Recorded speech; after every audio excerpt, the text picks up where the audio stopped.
मेरे प्यारे भाइयों, कैसे हो सभी। आशा करता हूँ सभी अच्छे होंगे और अच्छे से मन लगाकर पढ़ाई कर रहे होंगे। तो मेरे प्यारे भाइयों, आज हम इस वीडियो में प्रश्नावली 7.1 का क्लास 10th का क्वेश्चन नंबर 3 को सॉल्व करेंगे। आइए मेरे भाइयों, क्या दिया है, निर्धारित कीजिए कि क्या बिंदु 1,5, 2,3 और -2, -11 संरेखी हैं क्या। तो आइए मेरे भाइयों, पहले क्या करेंगे, हल में लिखो मेरे भाइयों। मान लेते हैं हम इन दिए गए बिंदुओं को हम नाम से मान लेते हैं। माना कि इसको क्या मान लेते हैं मेरे भाइयों, दिए गए बिंदुओं को, एक को P मान लेते हैं 1,5, ठीक है, इसको Q मान लेते हैं 2,3 और मेरे भाइयों एक को मान लेते हैं हम R, तो इसका -2, -11। तो मेरे भाइयों अब क्या करेंगे, इन सभी में दो बिंदुओं के बीच की दूरी का सूत्र लगाएंगे इसमें। फिर संरेख के लिए, संरेखी बिंदु वे होते हैं मेरे भाइयों जो एक ही सीधी रेखा पर 3 या 3 से अधिक बिंदु एक ही सीधी रेखा पर स्थित हो, ठीक है। ये रेखा है सीधी, इस पर ये 3 या 3 से अधिक बिंदु स्थित हो तो वे संरेखी होती हैं। इसकी हमें क्या करनी है, हमें जांच करनी है तीनों बिंदुओं के संरेख कैसे करते हैं मेरे भाइयों। इनमें से किन्हीं दो बिंदुओं, छोटे बिंदुओं की दूरी का योग उस तीसरी बड़ी बिंदु की दूरी का योग के बराबर, तीसरी जो बिंदु होता है उसका बराबर होना चाहिए उसके। मतलब कैसे, मान के चलो कि ये PQ है, PQ plus QR equal to PR। मतलब ये बड़ी दूरी हो, ये बड़ी मतलब बड़ा बिंदु की दूरी हो गई ये, और ये दो छोटे बिंदुओं की दूरी का योग हो गया, ये बराबर होगा तो मेरे भाइयों संरेख होंगे, और नहीं होगा तो नहीं होंगे। तो आइए मेरे भाइयों पहले तो बिंदुओं के बीच की दूरी निकालते हैं इनकी। तो पहले निकालते हैं PQ की। तो PQ की निकालोगे मेरे भाइयों तो क्या करोगे, सूत्र लगाओ तो आप जानते हो दो बिंदुओं के बीच का सूत्र, x2 - x1 का whole square plus y2 - y1 का होल स्क्वायर। अब मेरे भाइयों हम इसमें लिख लेते हैं x1 इक्वल टू क्या है 1, y1 इक्वल टू 5, ठीक है। x2 इक्वल टू क्या आ जाएगा मेरे भाइयों 2, और y2 इक्वल टू क्या आ जाएगा 3। समझ में आया इतना सही भाइयों को। अब क्या करोगे, यहाँ से सॉल्व करोगे तो x2 कितना है मेरे भाइयों 2, माइनस x1 कितना है 1 का स्क्वायर, प्लस y2 कितना है मेरे भाइयों 3, y1 कितना है 5 का होल स्क्वायर। अब यहाँ से सॉल्व करोगे मेरे भाइयों तो 1, ये 1 बचेगा, 1 का स्क्वायर कितना है 1, प्लस ये 3 में से 5 गया 2, माइनस का 2 बचेगा तो -2 का स्क्वायर कितना आएगा 4। तो ये कितना हो जाएगा मेरे भाइयों स्क्वायर रूट में 5। ये किसका मान आ गया PQ का। अब मेरे भाई तीन बिंदु निकालने हैं हमें, तो ये एक बिंदु निकल आया। अब QR का निकालते हैं। तो मेरे भाइयों QR का निकालोगे तो इसके लिए सूत्र लगाओगे तो क्या हुआ, x2 - x1 का whole square plus y2 - y1 का होल स्क्वायर। इतना क्लियर हुआ। अब क्या करोगे, अब इनके लिए x1 y1 के मान अलग आएंगे ना, तो इनके लिए लिखो, इनके लिए लिख लेते हैं जिससे क्या समझ में अच्छा आएगा हमें। अब देखो QR, तो x1 का मान 2, y1 का 3, x2 का मान कितना हो गया -2 और y1 का -11। समझ में आया इतना।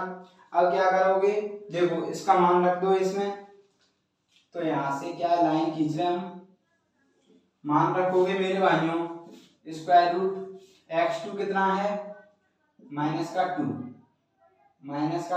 x2 माइनस का क्या है मेरे भाइयों x1, तो -2 का होल स्क्वायर प्लस y2 कितना है -11 और y1 कितना है +3, तो -3 हो जाएगा होल स्क्वायर। अब यहाँ से आप निकालोगे तो देखो -4 है तो 4 का स्क्वायर कितना आया मेरे भाइयों 16, प्लस का आएगा क्योंकि वर्ग है तो प्लस का हो जाएगा वो, प्लस ये क्या है 11 3 -5 14 का होल, 14 का स्क्वायर कितना आया 14 गुणा 14, 14 चौक 56 की 6 आंसर की 5, 14 कम 14 5 19, 196। अब इनको दोनों को जोड़ोगे मेरे भाइयों आप तो कितना आएगा 196, 10 कितना होगा 206, 200 196 10 212, ये किसका आ गया मेरे भाइयों, ये आ गया अपना, ये मेरे भाइयों अपना आ गया क्यू आर। अब किसका निकालना है, एक और बिंदु क्या है मेरे भाइयों, पी आर। तो पी आर का मान निकालोगे, आइए पी आर का मान निकालते हैं। तो क्या है मेरे भाइयों, इसको मैं मिटा देता हूँ क्योंकि जगह नहीं है हमारे पास। तो क्यू आर की डायरेक्ट हम वैल्यू लिख लेते हैं। हमें संरेख की जांची तो करनी है, तो वैल्यू चाहिए, डायरेक्ट लिख लेते हैं हम इसको। और इधर हमारा पी आर को सॉल्व कर लेंगे। क्यू आर कितना आया मेरे भाइयों, स्क्वायर रूट में 212, ठीक है। अब देखो, अब क्या करना है, पी आर निकालोगे मेरे भाइयों, क्यू आर पी आर निकालोगे तो पी आर के लिए सूत्र लगाओ, अंडर रूट में x2 माइनस x1 का whole square minus plus y2 minus y1 का होल स्क्वायर। इतना क्लियर हुआ। अब देखो x1 कितना है यहाँ पर 1, y1 कितना है मेरे भाइयों 5, x2 कितना है मेरे भाइयों यहाँ पर पी आर है, x2 कितना है -2 और ये -11, ठीक है। इतना समझ में आया। अब क्या करोगे, ये वैल्यूज रख लो, ये वैल्यूज रखोगे मेरे भाइयों। तो x2 कितना है -2, x1 कितना है +1 तो -1 का होल स्क्वायर प्लस y2 कितना है -11 और माइनस का क्या है फिर y2 माइनस y1, तो माइनस माइनस कितना हो जाएगा प्लस, प्लस का कितना हो जाएगा ये 2 का होल स्क्वायर। देखो सही है क्या, y2 माइनस का 11 माइनस माइनस माइनस का ये हमने गलत रख दिया मान, y2 कितना है माइनस का 11 और माइनस y1 माइनस का 5 का होल स्क्वायर, ठीक है। यहाँ से क्लियर। अब यहाँ से कितना आएगा देखो, -2 -3 3 का वर्ग 9 प्लस 11 5 16 का वर्ग कितना हो गया 256। अब 256 9 कितने हो गए 265 हो गए। अब देखो, अब हमें क्या करना था सभी बिंदु के लिए जांच के लिए, किन्हीं भी दो छोटी बिंदुओं की दूरियों का योग, दो छोटी बिंदु दोनों यही है, ये बड़ा बिंदु है, तो क्या होगा PQ प्लस, अब देखो मेरे भाइयों यहाँ पे क्या है आएगा नहीं क्योंकि बोर्ड हमारे पास क्या है छोटा है। तो क्या करते हैं हम इसको, क्या है हम फिर से मिटा लेते हैं, ठीक है। ये समझ, अब क्या करोगे पी आर को डायरेक्ट मैं लिख देता हूँ, कितना आया था हमारा 265। अब जांच के लिए आप जानते हो किन्हीं भी तो छोटी बिंदु की दूरियों का योग, तो क्या होगा PQ plus QR equal to बड़ी दूरी